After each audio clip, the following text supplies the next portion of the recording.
Donald Trump once again criticises the Fed. The Fed indicate that they will continue to raise interest rates. Greece in their bailout program. The UK government released their No-deal-Brexit papers. Hello everyone, welcome once again to another edition of Rational Thinking. My name's Nathan, I'm one of the corporate dealers here at Rational Foreign Exchange, and I'm here to take you through some of the events of last week and what to look forward to for the week ahead.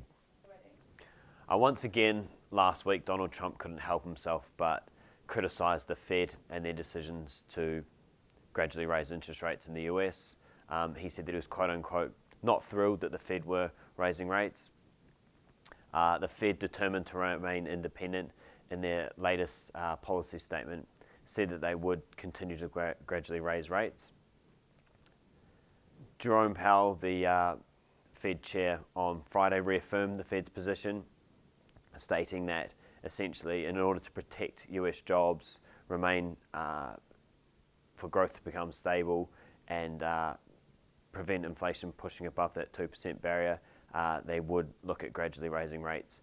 At the moment, it's still priced in that there will be a couple of interest rate hikes in September and December this year, and gradually leading towards what they determine as normalisation in 2019. Early last week, Greece ended its third and final bailout program in order to prop up its economy.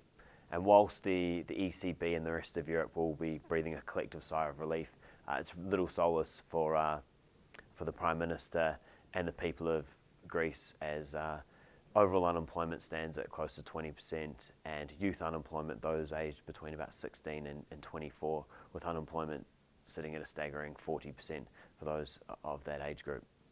With Greece now a lot lower on the ECB's radar, the minutes of their meeting focus more on a longer term horizon and the impacts of protectionism and the US's trade war with the rest of the world in order to get themselves a better deal. The minutes also, whilst they didn't give an exact indication of timings, they did indicate that the bond buying and stimulus program that has helped the European economy over a number of years would likely come to an end in the next couple of months. It was a relatively quiet week for the pound last week, with the biggest data print coming in with the UK government borrowing or budget surplus coming in at the highest level in almost 18 years for the month of July. And also we saw public sector borrowing at its lowest level since 2002. Later on Thursday, we saw the UK government release papers to essentially put forward some scenarios or help businesses and individuals cope with a no-deal Brexit scenario. The Brexit minister hoped that these papers would effectively become redundant once and if the UK eventually decide on a deal with Europe. With a shorter week in the UK, on Wednesday we have US GDP figures released, which is expected to show the US economy growing at approximately 4%. Then on Friday we have Eurozone inflation, which is expected to remain unchanged, just above target at 2.1%.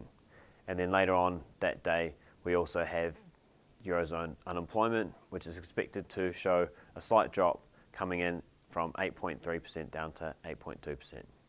Thank you once again for tuning in to this week's Rational Thinking. Please don't forget to subscribe to our video, and if you have any questions or queries, please don't hesitate to contact us.